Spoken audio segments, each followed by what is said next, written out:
What's up, YouTube? It's your boy, Uncle Fred, back in the house again. I know you just seen me, but that's all right. I've been away for like 2 weeks, man, and I was missing y'all, man. And so yeah, man, I'm back, man. See what we're talking about today, and there's a couple things I want to talk about. Been talking about in these videos and different things, little shorter videos. So today we'll talk about in this particular video, we'll talk about Calvin Ridley. And it's going to give you my little 2 cents on it and what side of the fence I'm on. And really, kind of really on not neither of them side. I mean, because I think they're wrong on both sides. And I think it's hard to propose righteousness when you got wickedness in you. And I don't want to get too biblical, but let's just dive into this and let's see what we talked about. Okay. All right. So I think on Tuesday, we get wind that superstar wide receiver, well, superstar in the making. I don't want to put the superstar moniker on him already. Wide receiver Calvin Ridley of the Atlanta Falcons. He of the national champion 2017 Crimson Tide national championship in that back 26-20 win over Georgia. Roll Tide.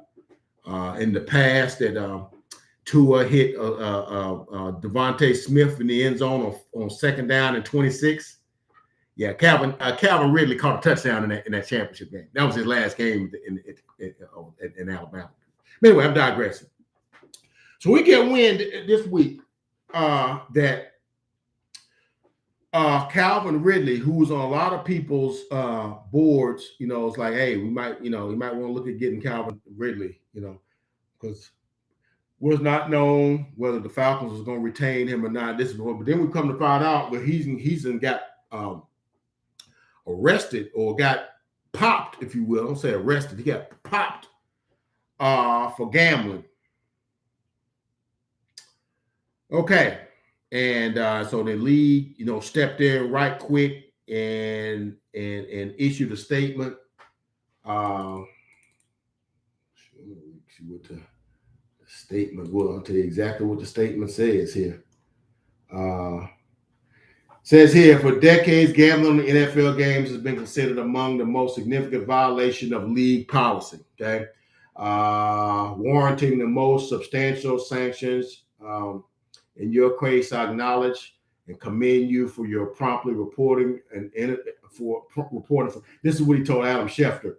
The league said an investigation found no evidence indicating inside information and that sort of stuff. Anyway, it goes on to say that the league's integrity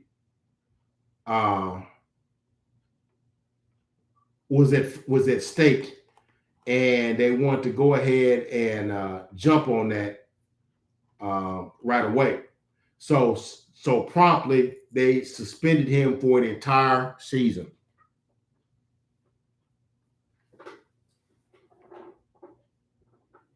Okay. So let's unpack this for a little bit now. So first of all, what exactly did he do? Okay. So I did some reading, and what he did, first of all, let's back up a taste. Let's back up a taste. So we do know, and so this is the thing. These are the things that sometimes when you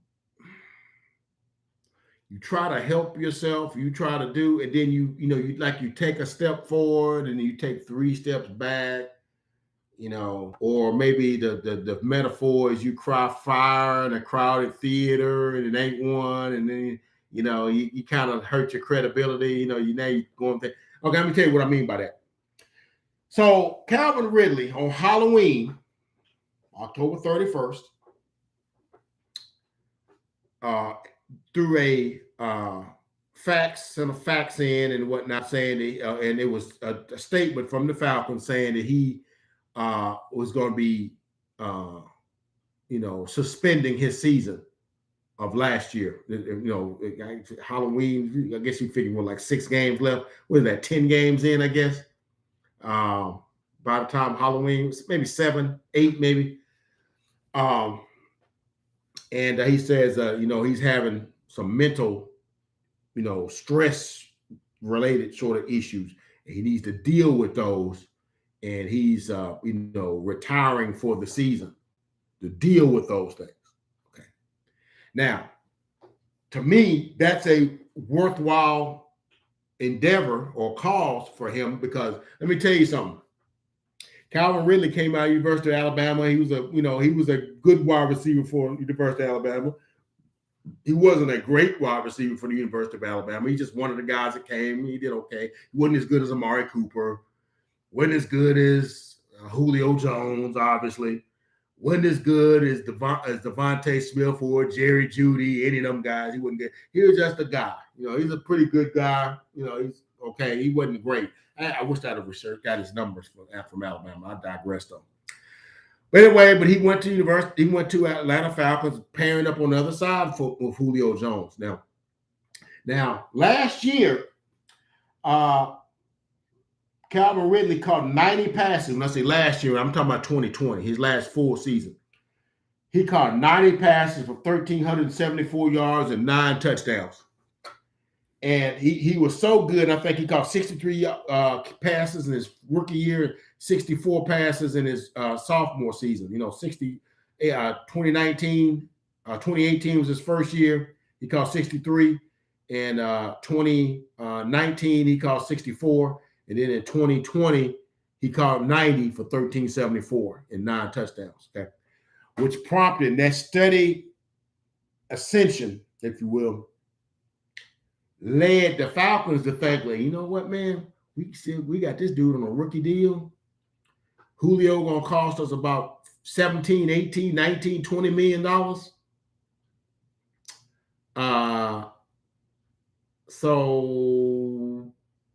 And they released Julio, okay? And Julio got picked up by the Tennessee Titans, where he played this season, okay? Now, why do I say all this? Because how does that attach to him needing time off to deal with his mentals? Well, you see, he got 90 passes for this and caught 63 the last couple. Now, what I'm gonna share a secret with you guys, and I'm thinking it's maybe things you guys already know, but it's a whole lot harder to get numbers when you got a stud on the other side of you, catching passes, drawing coverage, pulling double teams, sometimes triple teams. They taking the defense down. You can just curl up underneath and get them 15, 20-yard catches for first downs and big gainers and stuff, while they taking 2, 3, a safety, a corner with him. You just slide underneath it. It's a whole lot easier. Ask Juju Smith-Schuster what it was like, how easy it was when you had Antonio Brown on the other side. And when Antonio Brown left, dang, this thing's hard. And you're going to probably be asking CeeDee Lamb the same thing. It's a whole lot harder that you're going to have this if they let Amari Cooper go. Yeah, that's we're going to talk about that at some point too. But he's going to see, are you a number one? Okay. Because when you're a number one, teams game plan for you. Okay. They roll coverages to you. Okay. You're getting safeties and corners underneath, help bracketed coverages. You're getting all of that stuff. Okay. Because they're saying, we're going to make the rookie. We're going to make Kyle Pitts beat us. We're going to make Cordero Patterson beat us. Okay. We're going to make Russell Gage beat us. We ain't letting Calvin Ridley beat us. Okay. And by Halloween, which they done probably played like 8 games, Calvin Ridley had 31 catches for 281 yards, which is 9 yards a catch and 2 touchdowns.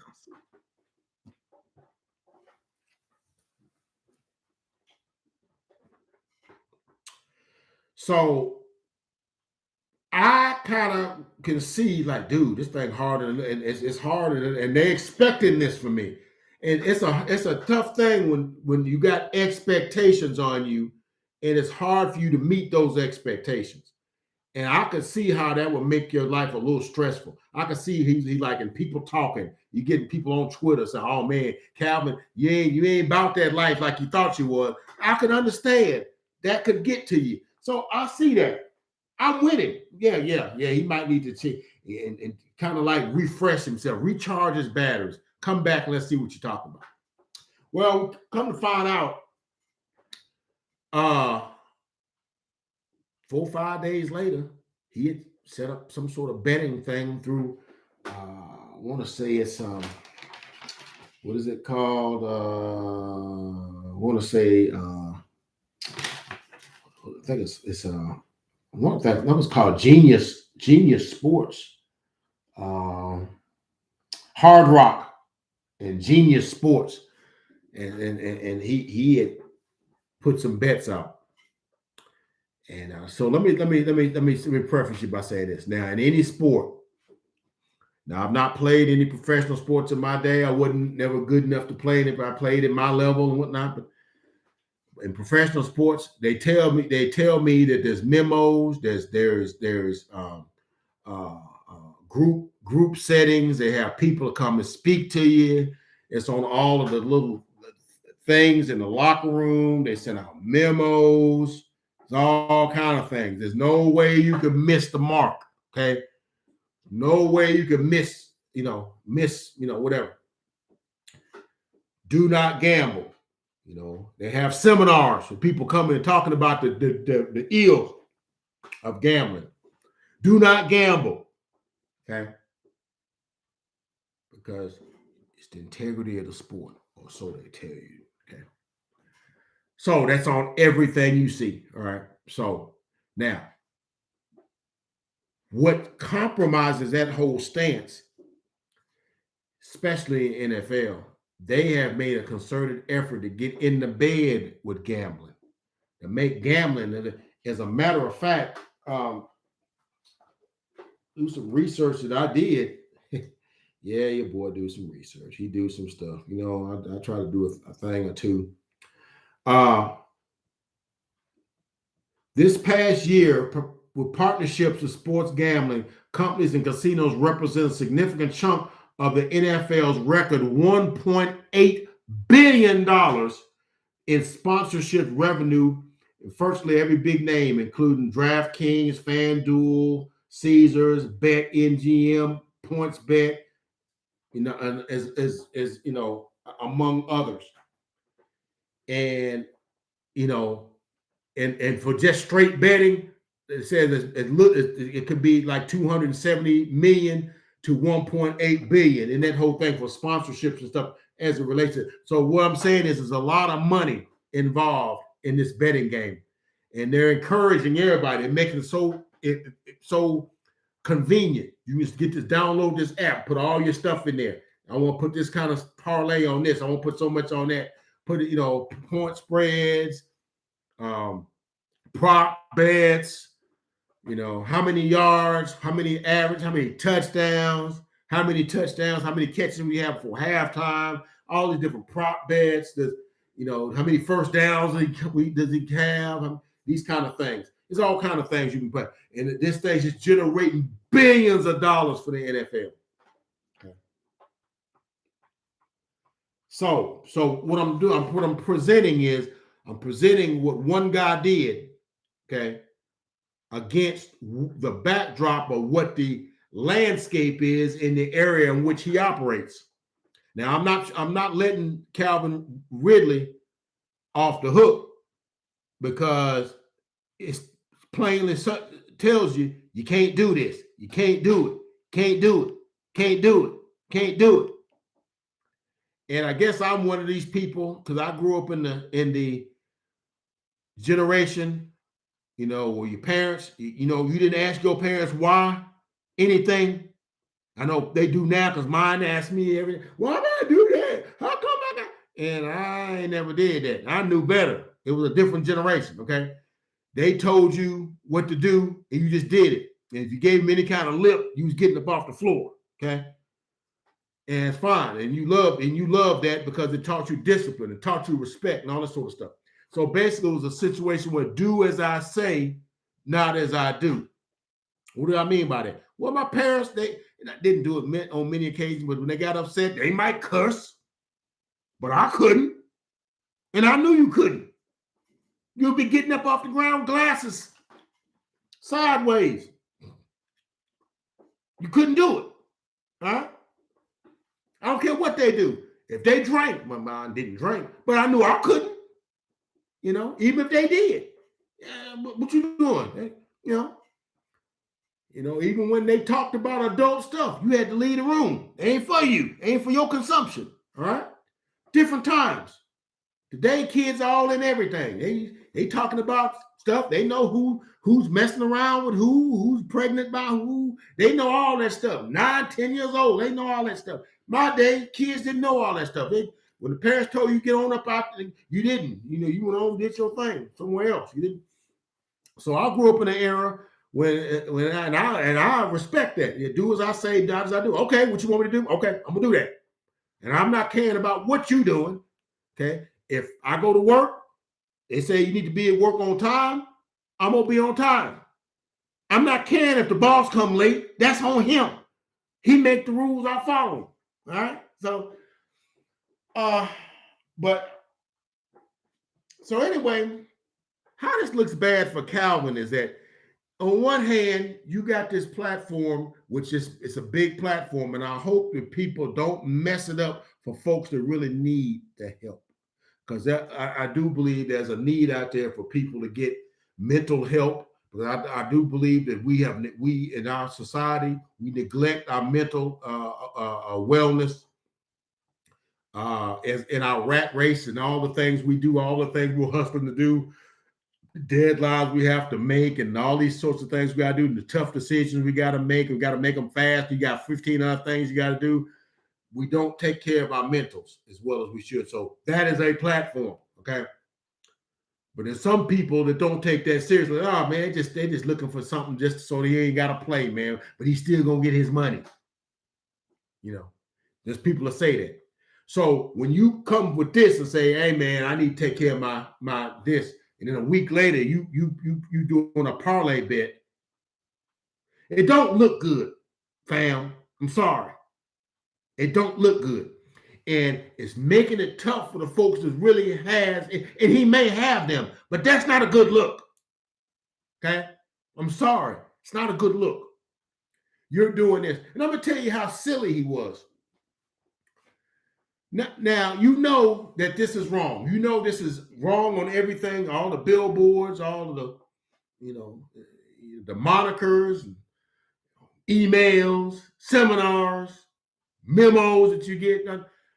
This guy gonna number one, use his own account to place the bet. Use his own phone to place the bet. And use his own name to place the bet.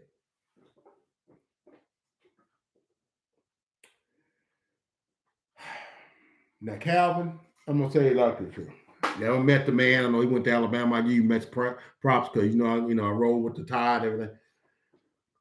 Bruh, that's just like breaking into somebody's house and leaving your wallet behind with your license ID and identification and stuff in it behind, or going into the thing and somebody and you calling somebody by the name that's with, oh, hey, what's up, Ralph? Hey. You're going to use your own phone, your own account, and your own name to place the bet. Dude, why didn't you just go, and this is something Jim Rome said, it ain't mine, but it's funny, and I'm going to use it today. You might as well have went up to the ticket window in your Falcons uniform, black and red, number 18, with your helmet, eye black, shoulder pads, cleats, and everything, to the ticket window. The Barcher parlay. You may as well. Okay, you may as well have walked up to the thing with that and your playbook and the football under your arm. You may as well have just went up there and did that. If you're gonna do that, okay.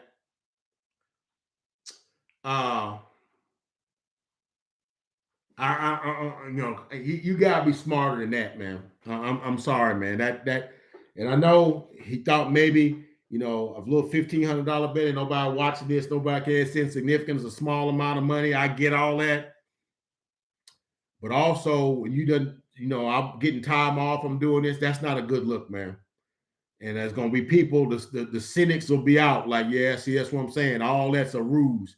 Them guys just can't cut it. So they hide behind this mental health thing because they don't want to do the work. They're lazy and they don't want to do the work, or they're uncommitted and don't do the work. It's too hard for them. They just want to quit and they still get their money. That's what people will say.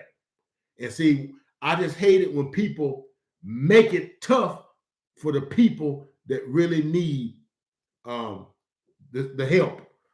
And this is like, I always say when I was growing up, and you had people that was on federal assistance, they was getting this or whatever, and they was churning out 15, well, maybe not 15, 6, 7, 8 kids. They got all this stuff. They buying all this other stuff and whatnot. And you're like, dude, I'm going to work every day, and I can't buy that kind of stuff. So it makes you not have the same level of, you making it hard for folks to believe that, the next one that might actually need that. Oh, you're going to do what they did. You make it hard for other folks to take you seriously. Okay.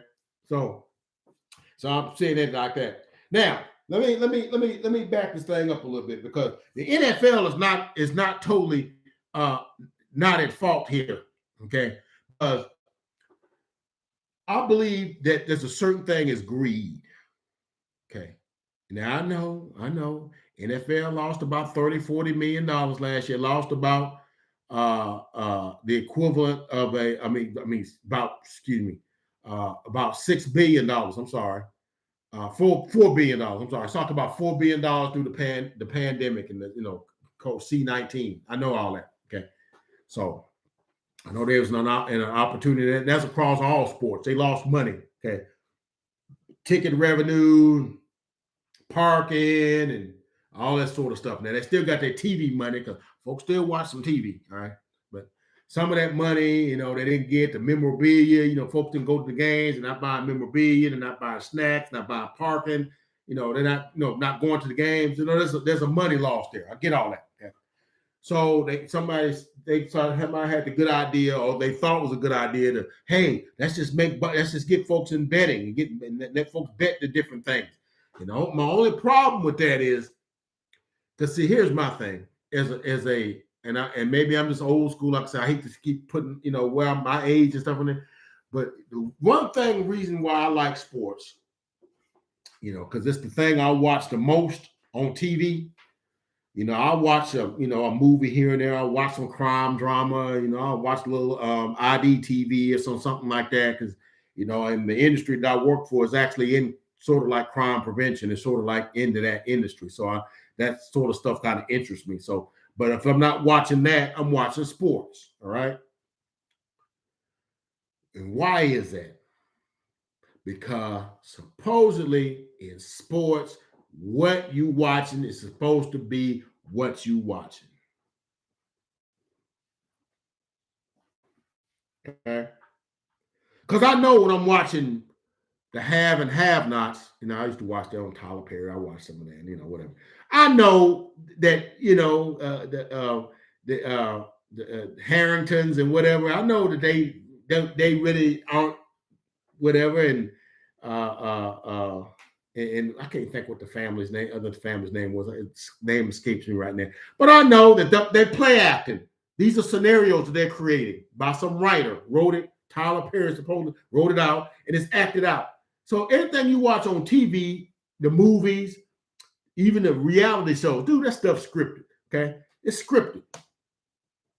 You like to think when you watching sports, you watching pure competition. This team versus that team, that player versus that player, best man win. But don't get me wrong, I done had my doubts. I'll tell you, just like this, I can list a couple of the sporting events. I'm like, man, something ain't right with that. All right. Something ain't right with that. All right. I go all the way back to 2005. I said in another video, the 2005 Rose Bowl, USC and Texas. I believe that game was rigged. I really believe it was. It just didn't look right. I watched sports long enough, and I'm like, what the heck are you doing? You got a guy running open in the open field, running away, and he decides to lateral to somebody who don't know he's supposed to be getting a lateral. Like, what are you doing? And it was a turnover. And I'm like, what? crucial play in the game, 4th and 2. You would think you would have your best player on the field. Yet, best player, USC, Reggie Bush, Heisman winner. Last time he touched the ball, went 35 yards down the right sideline, did a somersault in the end zone. Last time he touched the ball. You got a 4th and 2, the 45-yard line. And you run a simple halfback up the middle, like what you run on the goal line on the 1 yard line, and it got stopped short. And I'm like, you wouldn't put Reggie Bush, at least fake a pitch to him, then come back to him to give it to Lindell White? And so that allowed Vince Young to get in there, and they went down and scored a touchdown, and they win the game. I'm like, man, this is the biggest call in the game, and I'm not going to have my best player on the field. What are you doing? You run the most basic vanilla play in the playbook on a 4th and 2? 2 is 6 feet. That's like this. How much we supposed to be socially distancing? That's 6 feet. And you just run a simple up the gut run up the middle with all the guys on the line of scrimmage. No misdirection or nothing. Yeah, I didn't look good to me. Something's wrong with that. And, and so move to that. I mean, go to basketball, 2006 finals. I think something was wrong with that. Dallas Mavericks were clearly the superior team. The Miami Heat had Dwayne Wade and a bunch of beat down, broken down Shaq, and really nothing else, a bunch of spare parts that didn't fit. The Dallas Mavericks had Dirk Nowitzki, Hall of Famer, Jason Terry, had a bunch of other good role players. To me, they were the better team. Won the first 2 games, up 13 in the 4th quarter. Dirk misses a couple of free throws. They come back, win that game in overtime, win the 4th game. Jerry Stackhouse gets thrown out. Then the 5th game, Dwayne Wade shoots like 50 free throws, and the whole Dallas Mavericks team shot like 20. Down 1, he goes to the hole. Nobody touches him. He goes to the foul line, shoots 2 free throws, and really wins the game.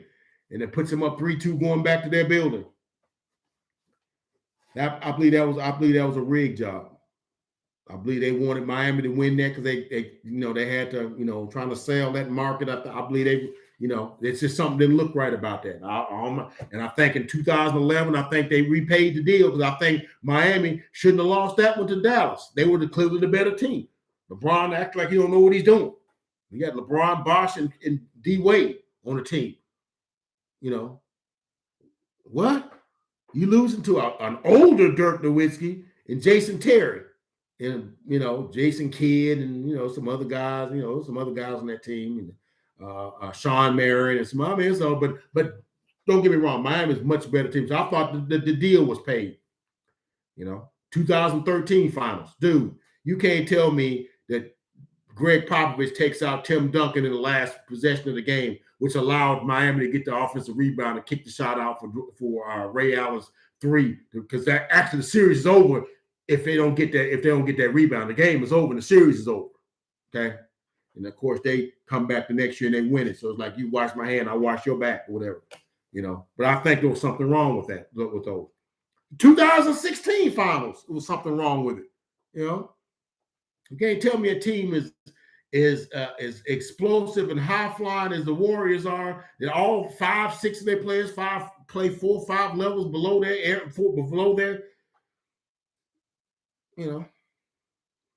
because they had a narrative. They got to get LeBron this championship and going back home. We got to make that stick. And then next couple of years, the Warriors get Kevin Durant. They win back-to-back championships after. Everybody's paid. Deal is paid off. Something was wrong with that. Okay. So don't tell me that I can go back to the NFL, 2014 Super Bowl. What the heck would Russell Wilson be throwing in the end zone for? You got the ball on the 1 yard line. What are you doing? Okay. 2016 Super Bowl, Falcons up 28-3.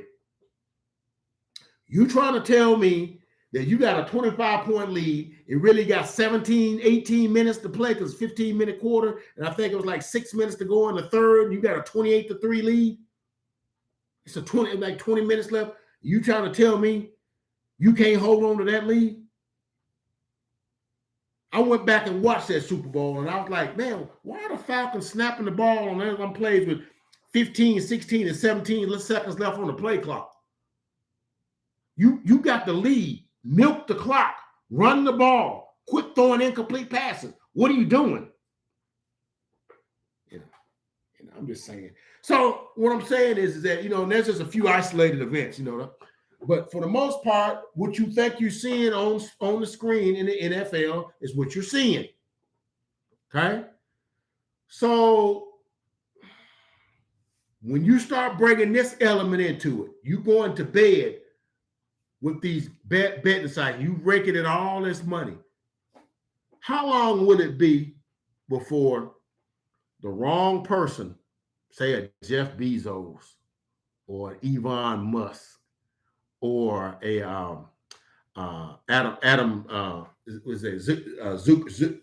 Zuckerberg owns Facebook, some of these multi-billionaire guys place a big bet on a sporting event that we can't make them if they lose, maybe they gotta shoot $500,000 or $2 million bet. And if they lose, it'll cause the economy to do such things or whatever, that they wouldn't compromise that so that they wouldn't lose their money.